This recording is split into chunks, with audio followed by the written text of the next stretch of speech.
बहुत पुरानी बात है। हिमालय में प्रसिद्ध मानस नाम की झील थी। वहां पर कई पशु पक्षियों के साथ ही हंसों का एक झुंड भी रहता था। उनमें से दो हंस बहुत आकर्षक थे और दोनों ही देखने में एक जैसे थे। लेकिन उनमें से एक राजा था और दूसरा सेनापति।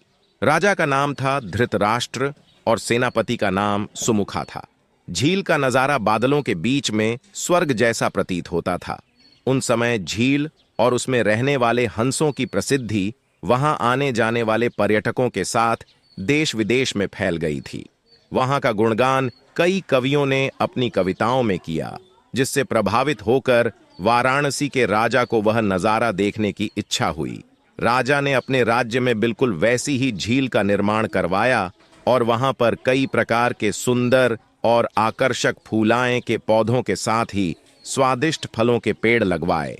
साथ ही विभिन्न प्रजाति के पशु पक्षियों की देखभाल और उनकी सुरक्षा की व्यवस्था का आदेश भी दिया। वाराणसी का यह सरोवर भी स्वर्ग जैसा सुंदर था, लेकिन राजा के मन में अभी उन दो हंसों को देखने की इच्छा थी जो मानस सरोवर में रहते थे। एक दिन मानस सरोवर के अन्य हंसों ने राजा के सामने वाराणसी के सरोवर जाने की इच्छा प्रकट की, लेकिन हंसाएं का राजा समझदार था। वह जानता था कि अगर वो वहां गए तो राज उन्हें पकड़ लेगा। उसने सभी हंसों को वाराणसी जाने से मना किया, लेकिन वो नहीं माने। तब राजा और सेनापति के साथ सभी हंस वाराणसी की ओर उड़ चले। जैसे ही हंसों का झुंड उस झील में पहुंचा तो अन्य हंसों को छोड़कर प्रसिद्ध दो हंसों की शोभा देखते ही बनती थी। सोने की तरह चमकती उनकी चोंच, सोने की तरह ही नजर आते उनके पैर और बादलों से भी ज्यादा सफेद उनके पंख हर किसी को अपनी ओर आकर्षित कर रहे थे। हंसों के पहुंचने की खबर राजा को दी गई। उसने हंसों को पकड़ने की युक्ति सोची और एक रात जब सब सो गए तो उन हंसों को पकड़ने के लिए जाल बिछाया गया। अगले दिन जब हंसों का राजा जागा और भ्रमण पर निकला तो वह जाल में फंस गया। उसने तुरंत ही तेज आवाज में अन्य सभी हंसों को वहां से उड़ने और अपनी जान बचाने का आदेश दिया। अन्य सभी हंस उड़ गए, लेकिन उनका सेनापति सुमुखा अपने स्वामी को फंसा देखकर उसे बचाने के लिए वहीं रुक गया।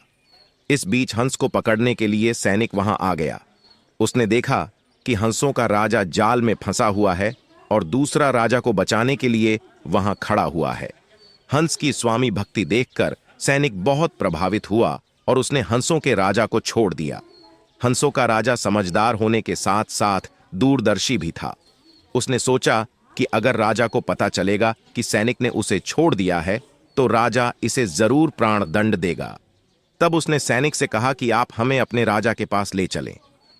यह सुनकर सैनिक उन्हें अपने साथ राज दरबार में ले गया। दोनों हंस सैनिक के कंधे पर बैठे थे। हंसों को सैनिक के कंधे पर बैठा देखकर हर कोई सोच में पड़ गया। जब राजा ने इस बात का रहस्य पूछा तो सैनिक ने सारी बात सच सच बता दी। सैनिक की बात सुनकर राजा के साथ ही सारा दरबार उनके साहस और सेनापति की स्वामी भक्ति पर हैरान रह गया और सभी के मन में उनके लिए प्रेम जाग उठा।